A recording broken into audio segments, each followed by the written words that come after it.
৯ March বাংলাদেশের ছাত্র রাজনীতির ইতিহাসে এক শোকাবহ দিন। এ দিনটি শুধু একটি মৃত্যুর স্মৃতি নয়, বরং একটি সংগ্রামের, একটি আদর্শের এবং একটি প্রজন্মের আত্মত্যাগের প্রতীক হয়ে আছে।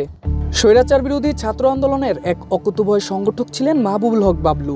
তৎকালীন ছাত্র সমাজের এক উজ্জ্বল মুখ, যিনি অন্যায় ও স্বৈরাচারের বিরুদ্ধে আপোষহীন অবস্থানের জন্য দেশব্যাপী জনপ্রিয় ছিলেন।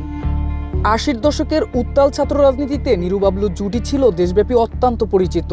আন্দোলন সংগ্রামের মাঠে এই দুই তরুণ নেতা ছাত্র সমাজকে সংগঠিত করেছিলেন সাহস, আদর্শ এবং দৃঢ় নেতৃত্বের মাধ্যমে।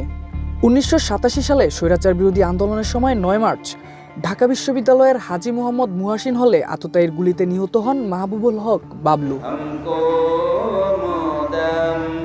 মাহবুবুল হক বাবলুর স্মরণে প্রতি বছরের ন্যায় এবছর তার ৩৯তম মৃত্যুবার্ষিকীর আয়োজন করেছে নরসিংদী জেলা মাহবুবুল হক বাবলু স্মৃতি সংসদ। অনুষ্ঠানে মাহবুবুল হক বাবলুর স্মৃতিচারণ করেন ঢাকা বিশ্ববিদ্যালয়, জগন্নাথ বিশ্ববিদ্যালয় সহ ৮০ দশকের ছাত্র নেতারা। আজকে ভাবলো আমাদের মাঝে নাই, স্বৈরাচারী এরশাদ সরকারের গুপ্তচরেরা ভাবলুকে নির্মমভাবে হত্যা করেছে। নিরু বর্তমান রয়েছেন আপনাদের সামনে উপস্থিত। আমি নিরুর জন্য দোয়া চাচ্ছি। ব্যক্তিগত পর্যায়ে বিভিন্ন সময় ম্যাডামকে মন্তব্য করতেন, ম্যাডাম আপনার শাড়িটা অনেক সুন্দর, ম্যাডাম আপনাকে খুব ভালো লাগছে, ম্যাডাম বলতেন বাবলু তুমি অনেক সুন্দর। মা আর ছেলের যে সম্পর্ক ওইটা ছিল বেগম খালেদা জিয়া আর মাহবুবুল বাবলুর মধ্যে। আজকের এই দিনে আমরা গভীর শ্রদ্ধার সাথে বাবলু ভাইকে স্মরণ করি।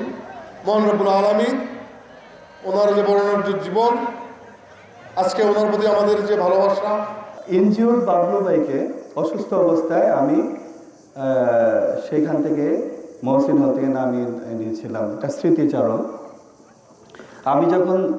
আমি গুলির শব্দ পাই এবং বোমার শব্দ পাই। প্রথমে একটা গুলির শব্দ পাই, তারপর একটা বুম করে একটা বোমার শব্দ পাই। আমি 4 তলা উঠে যাই ধোঁয়ায় আচ্ছন্ন দেখি এবং বাম পাশে করিডোরে দেখি যে বাবলু ভাই কাত হয়ে শুয়ে আছেন। আমার সাথে মান্নান ভাই স্বাস্থ্য সচিব ছিলেন, রিটায়ারমেন্টে গেছেন করোনার সময়। তো মান্নান ভাই ওনার মাথার দিকে ধরলেন, আমি ওনার পায়ের দিকে ধরলাম। ধরে আমরা মহসিন হলের দক্ষিণ দিকে একটা সিঁড়ি আছে, আবার উত্তর দিকে একটা সিঁড়ি আছে। আমরা দক্ষিণ দিকে সিঁড়ি দিয়ে নামলাম না, বুদ্ধি করে যে যারা তাকে হত্যা করার জন্য গুলি করেছে কিংবা আক্রমণ করেছে তারা যদি আবার অ্যাটাক করে সমস্যা হবে। আমরা করিডোর দিয়ে টেনে উত্তরের সিঁড়ি দিয়ে নামালাম। তখন ওনার ওয়াইফ নাজমা ডাকতেছিলেন, স্বপন বাবলু কোথায়? তা আমি ভাবলাম একটা সিন ক্রিয়েট হবে, উনি অসুস্থ, উনি ওয়াইফ। আমি বললাম যে আসবে।